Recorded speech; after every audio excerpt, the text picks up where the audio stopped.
Son, daughter, peace be with you. I am here, present, attentive, looking at you not only now, but long before this moment. I know the thoughts you don't put into words, the pains you learn to hide, and the questions that echo in the silence of your heart. Today I don't come to correct you or demand anything from you. I come simply to receive you and to remind you of something essential that the world has often made you forget. From early on, you were taught that being chosen is the same as being strong, flawless, admirable. You were told that winners are those who never show weakness, who never fall, who never cry in public. But I lived among you and I saw another reality. I saw that those who tried hardest to maintain a perfect image were often the farthest from the Father, and I saw that the most wounded hearts, when they surrendered, became living dwellings of God. When the psalmist declared in Psalm 34:18 that the Lord is near to the brokenhearted, he was speaking from deep experience, not from a beautiful theory. He was speaking of a God who draws near when defenses fall, a God who is not impressed by masks, but who moves toward truth. The brokenness I speak of is not despair that paralyzes. It is not pain that produces rebellion. It is that quiet breaking that happens when you finally admit, I can't do this on my own. It's when pride gives way to dependence. It's when you stop fighting to look strong and begin to trust. I saw people lose everything and still find what truly matters. I saw people who, after failing before others, were rebuilt by the Father. Some of the wounds you carry today are not signs of rejection, but invitations to deeper surrender. Not everything that broke you came to destroy you. Some things came to save you from paths that would have taken you away from love. Sons, many times you ask, why me? And I answer you with tenderness, because the Father entrusts deep processes to those who can be shaped. A broken heart learns to listen. It learns to wait. It learns to obey, not out of obligation, but out of love. Those who have never been broken rarely learn to depend, and those who don't depend easily lose themselves when they receive something great. Today, you live under pressure to show results, constant happiness, immediate success. But I tell you, the kingdom is not built on appearance, but on surrender. God is not late when He allows long processes. He is preparing you to sustain what you cannot yet imagine carrying. Do not turn your pain into hardness. Do not allow your falls to make you bitter. Healthy brokenness produces gentleness, empathy, and humility. It makes you more like me. I myself, in my walk among you, chose to obey, to trust, and to surrender completely to the Father, even when it hurt. Today, do something simple yet profound. Stop for a few minutes. Step away from the noise, from comparisons, from external pressures. Place your hand over your heart and acknowledge before God what hurts, what exhausts you, what you don't understand. Don't try to fix it right now, just surrender it. That honesty is an act of faith. I do not choose you in spite of your wounds. Many times I choose you through them. Do not be afraid. I am here. Love is the way. Son, daughter, peace be with you. I remain here with you. Nothing that was said before has been lost, because in the kingdom every truth connects to another like steps along the same journey. The brokenness I spoke of prepares the soil, but now I want to lead you to understand something deeper. The way God chooses is very different from the way the world chooses. The world looks outward. It evaluates appearance, charisma, strength, quick results, visibility. The world is impressed by what shines, by what grows fast, by what draws attention. But the Father has never been moved by visual impact. He is moved by depth. While many look at the stage, God watches the heart behind the scenes. I saw this happen when Samuel was sent to anoint a king. Every human eye turned to the strongest, the tallest, the most obvious sons. But God interrupted that logic and declared something that still echoes today.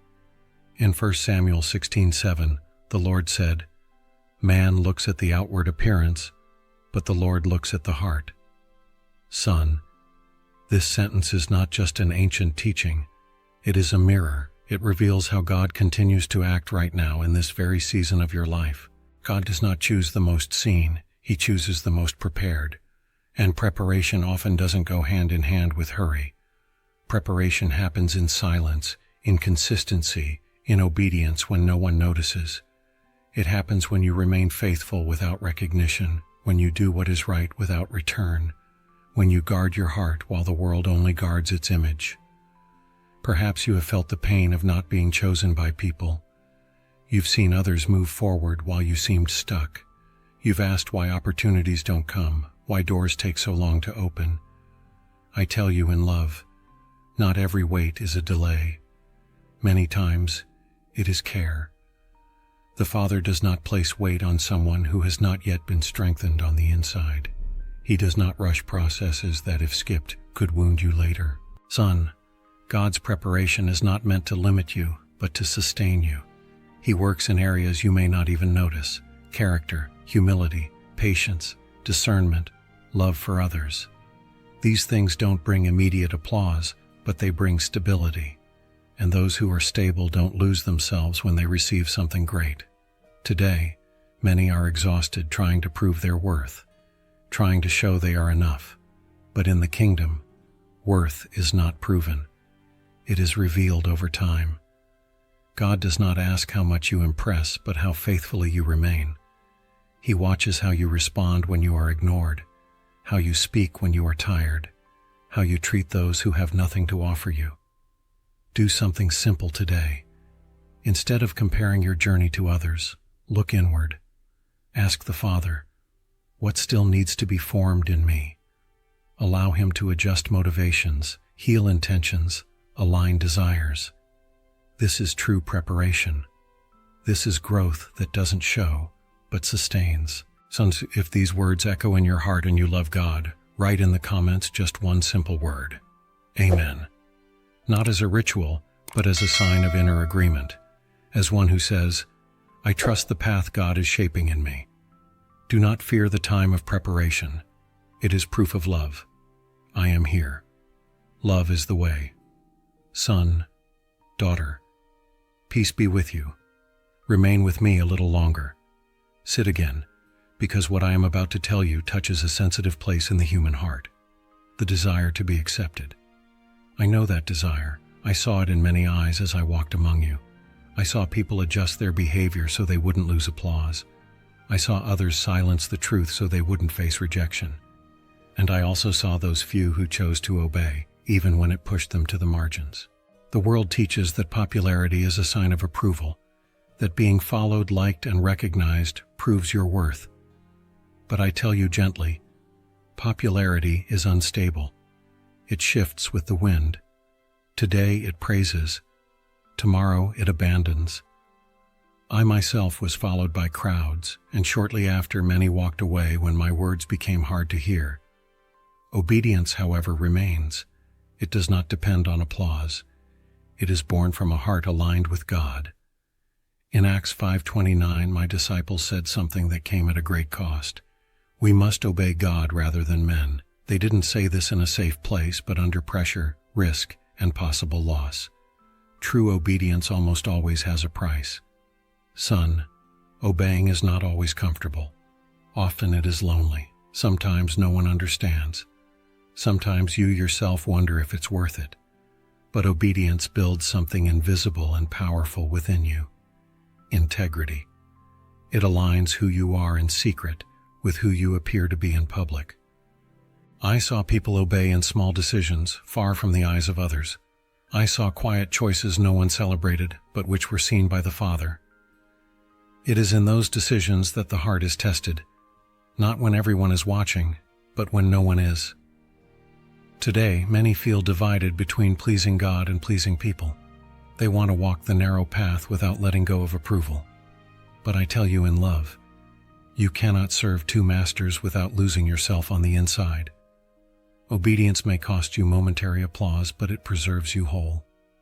Son, perhaps you are facing a dilemma right now, a choice that seems small, but touches your values, a decision that, if taken faithfully, may bring misunderstanding. Do not be afraid. God does not ignore these crossroads. Every obedient yes sharpens your spiritual sensitivity.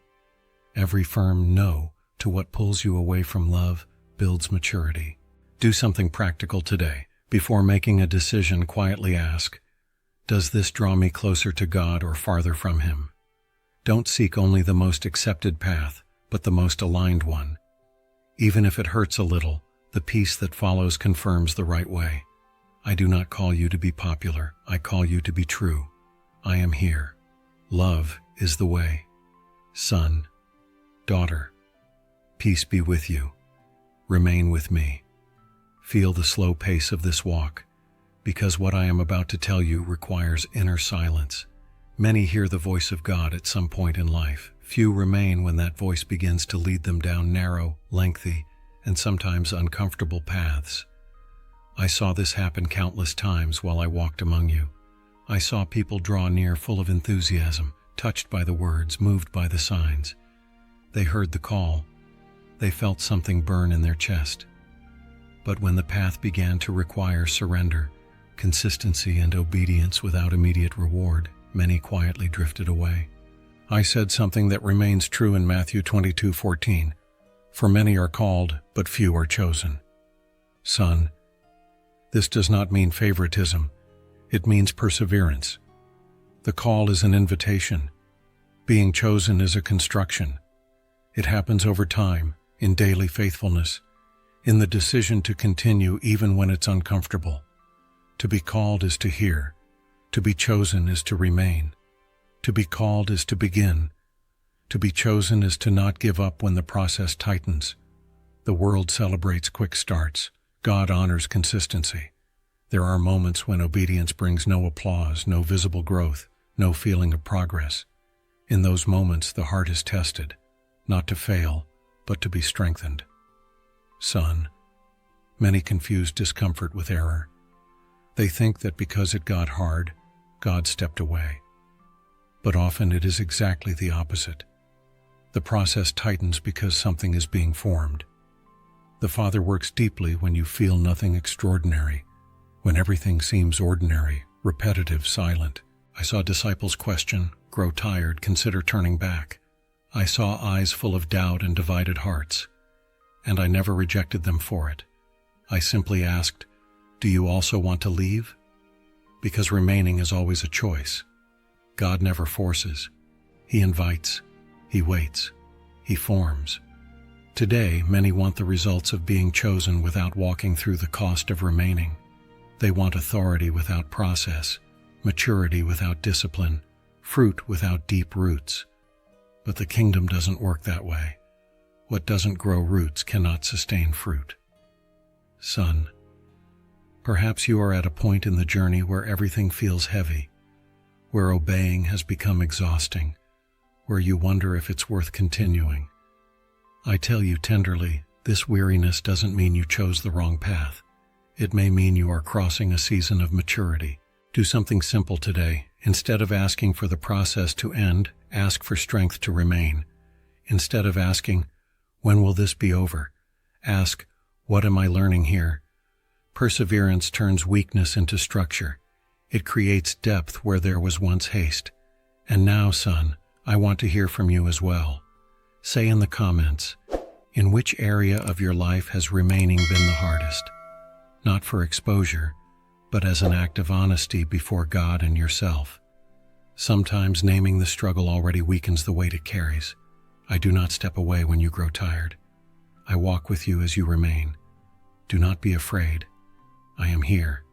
Love is the way. Son, daughter, peace be with you. Remain with me a little longer. Breathe. Let your heart slow down, because now I want to touch one of the quietest traps that pulls many away from purpose. The idea that you must be ready to be used by God.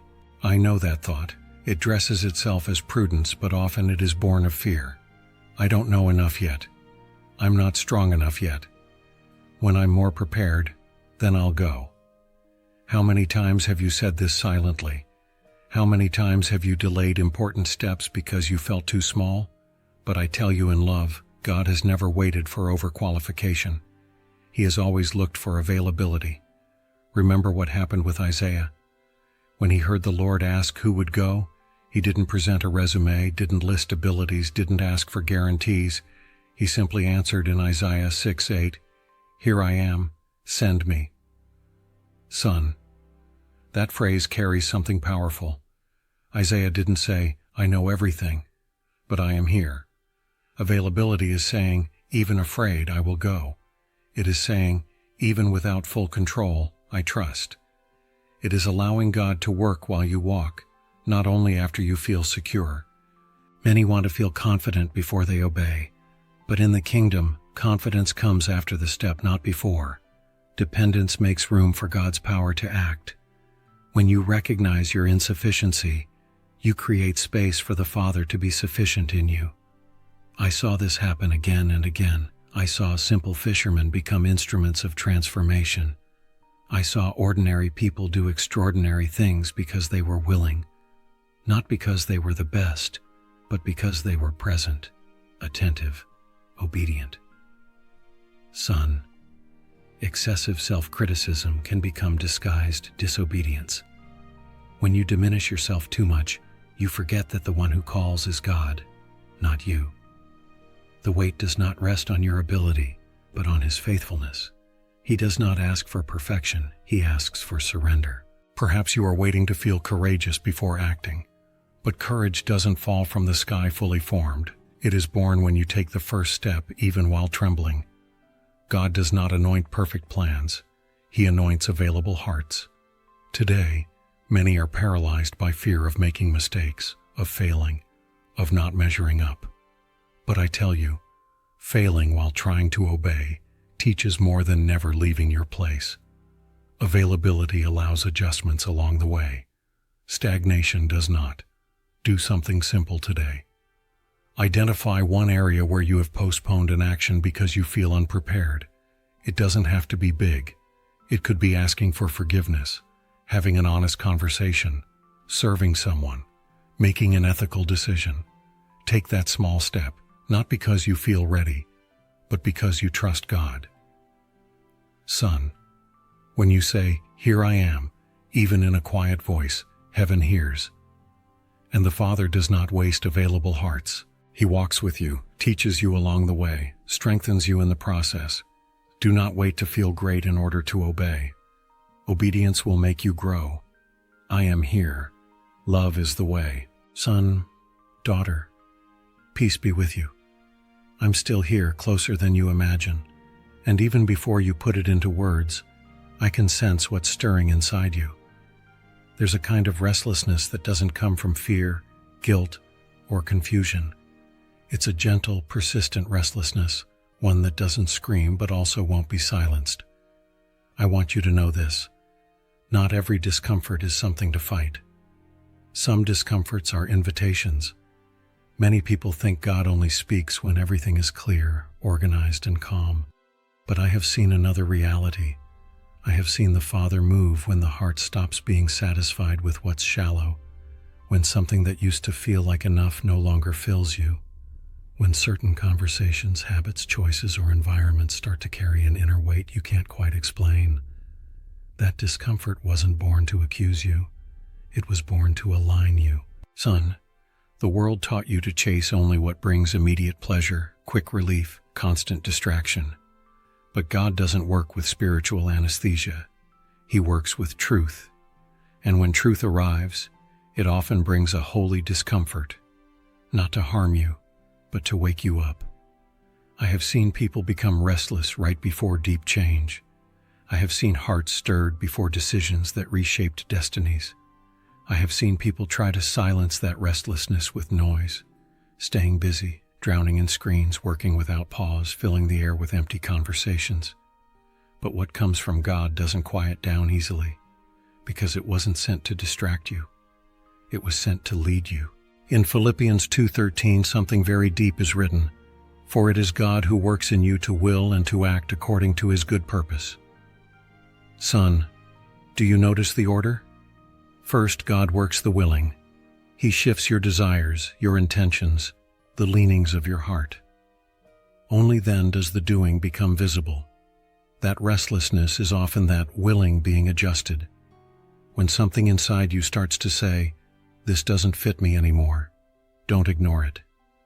When you feel discomfort repeating old patterns, don't dismiss it. It may be God calling you into a life that is more whole, more healthy, more aligned with who you are becoming. Not every discomfort means you're outside God's will. Sometimes it means you're stepping into it. The Spirit doesn't shove, doesn't force, doesn't violate. He whispers. He lightly unsettles. He repositions. He removes peace from certain choices to lead you into a deeper peace. Sons, don't turn restlessness into anxiety. Anxiety paralyzes. Alignment leads. God's restlessness doesn't rush you. It adjusts you. It doesn't accuse you. It invites you. It doesn't leave you lost. It simply won't let you settle. Today, do something simple and honest. Instead of running from the discomfort, sit with it for a few minutes. In silence, ask, "Father, what are you trying to align in me?" Don't demand immediate answers. Let time do its work. God is patient. He works in layers. I don't speak only in the extraordinary. Sometimes I speak in the discomfort that draws you closer.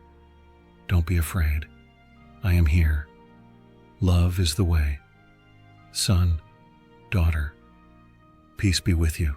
I remain by your side, especially now because this subject touches wounds many try to hide. Rejection hurts. I know. I felt it. I saw doors close. I saw eyes turn away. I saw people doubt what the Father was doing. And still, I tell you with love, not every rejection is a loss. Some are protection. Some are preparation. Some are necessary silence so God can speak without noise. The world taught you to measure your worth by applause, to believe that being accepted means you're on the right path. But the kingdom doesn't work that way. Many times when applause fades, God's voice becomes clearer. When human approval shrinks, dependence on the Father grows. The psalmist declared something profound in Psalm 118:22.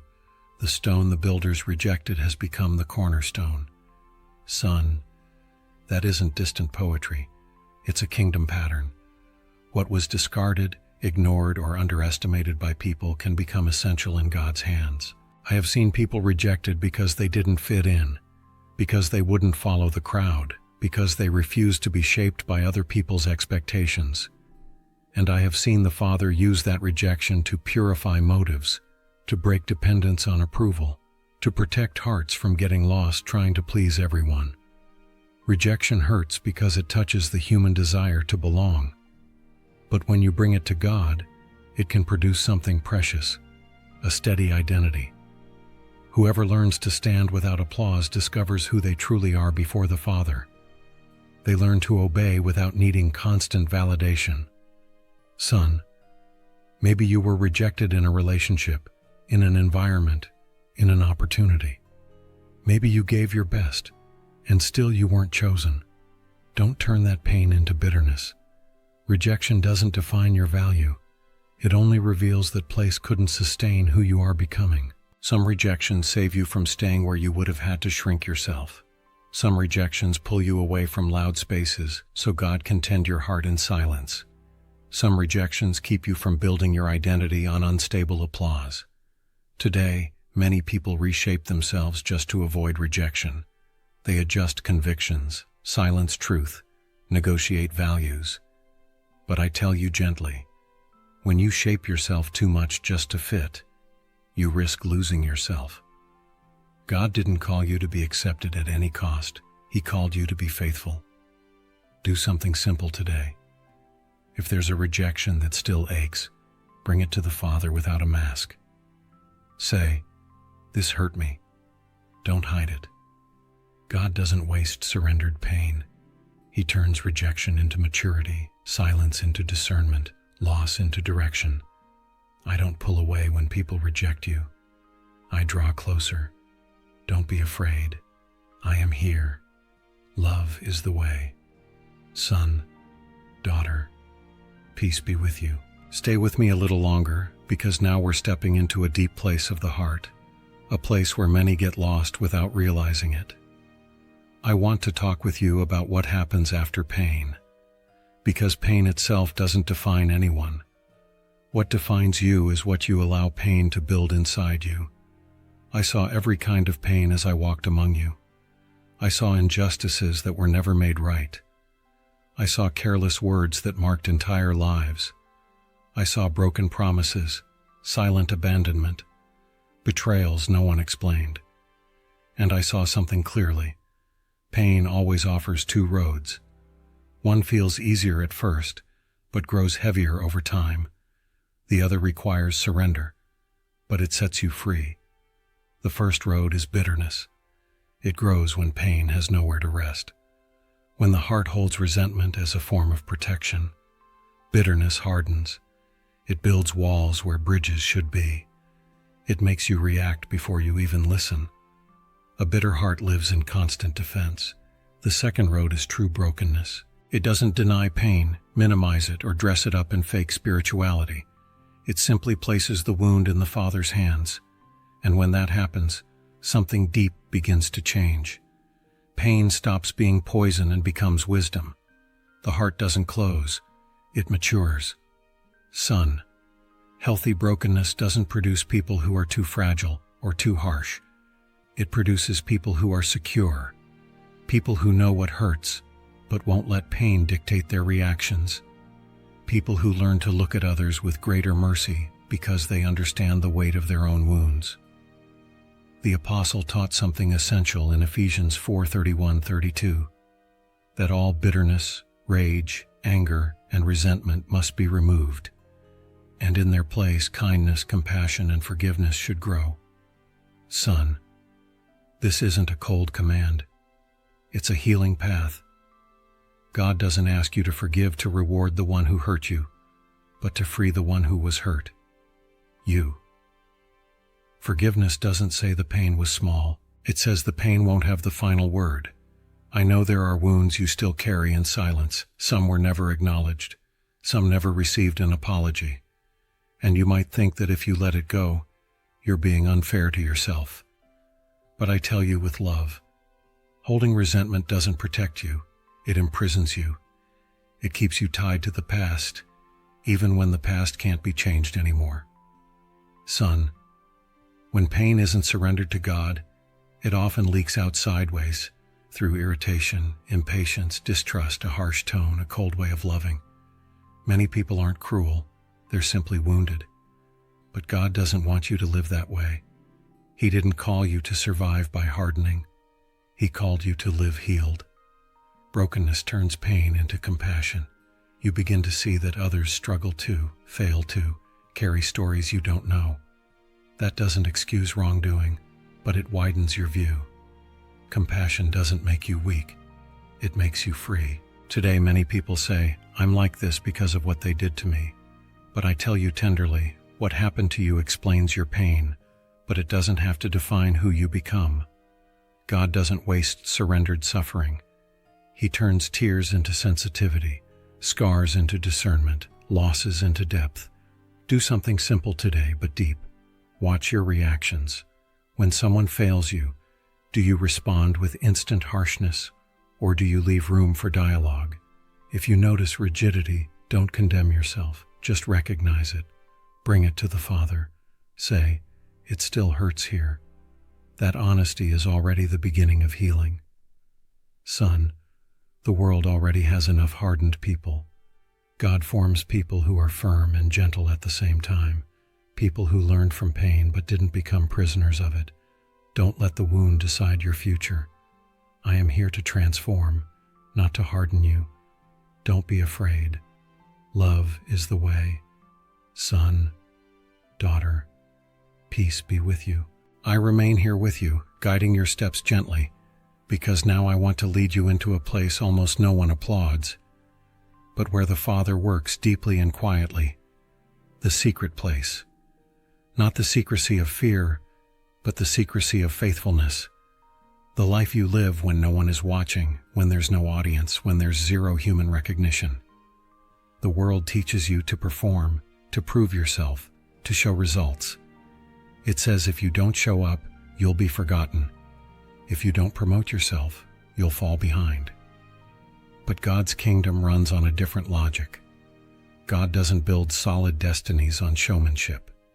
He builds them on steadiness.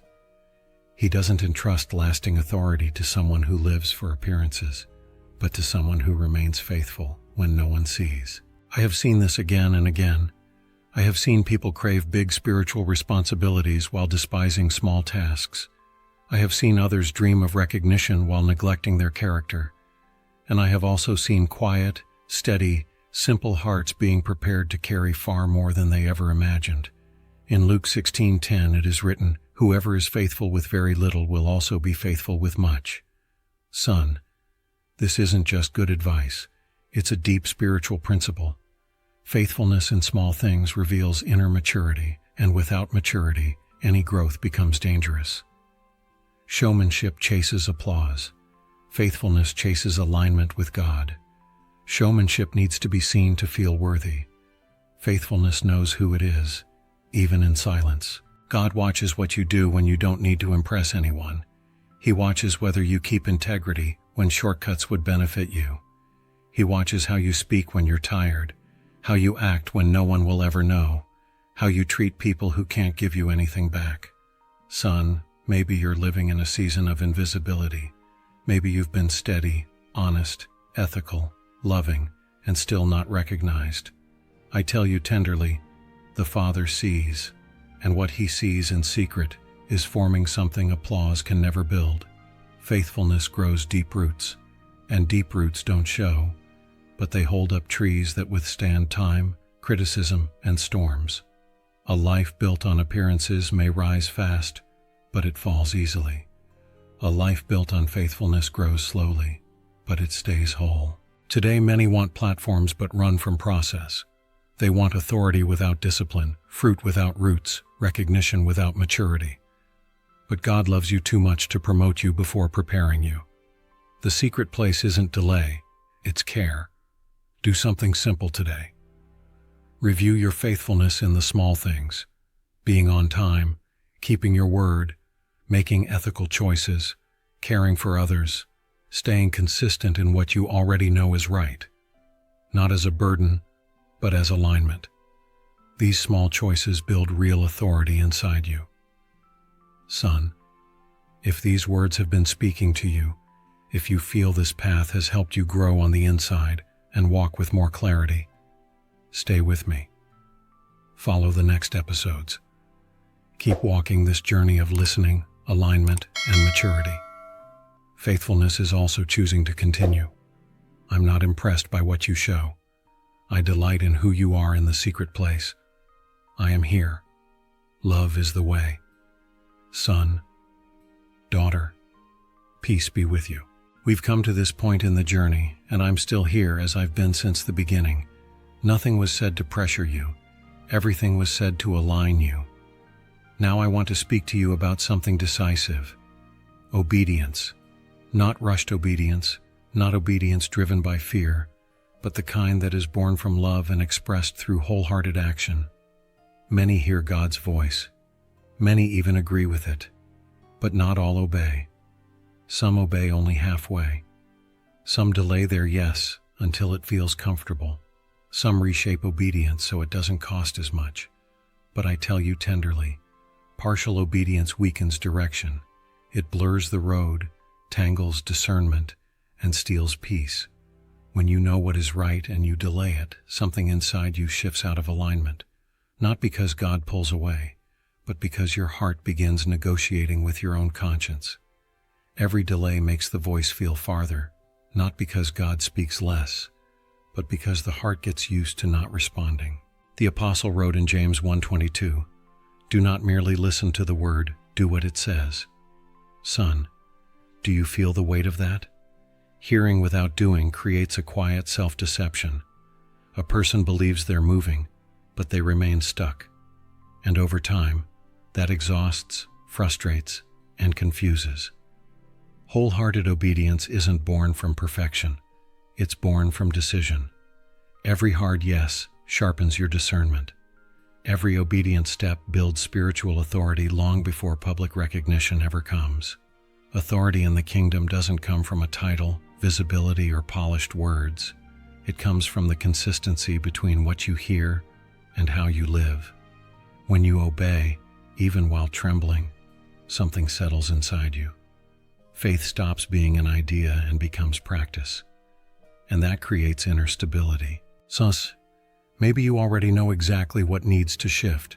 A conversation that must happen, a habit that must be left behind, an ethical choice that must be made, a forgiveness that must begin. Don't ignore it. Delayed obedience isn't neutrality. It's loss of clarity. I never asked for obedience to control you. I asked for it to protect you. God's way always leads to life, even when it requires a temporary surrender. Obedience doesn't shrink you. It strengthens you. It doesn't trap you. It aligns you. Do something simple today but decisive. Identify one yes you've been postponing. Not all of them, just one. Take that step, not because you feel totally safe, but because you trust that God walks with you as you obey. Peace comes after the step, not before. Son, if these words touched your heart and you feel they could reach other people who also need direction, make a simple gesture of love, like and share. Not to promote content, but to spread care. Sometimes a word lands exactly where someone is about to give up. I'm not calling you just to listen. I'm calling you to live it. I am here. Don't be afraid. Love is the way.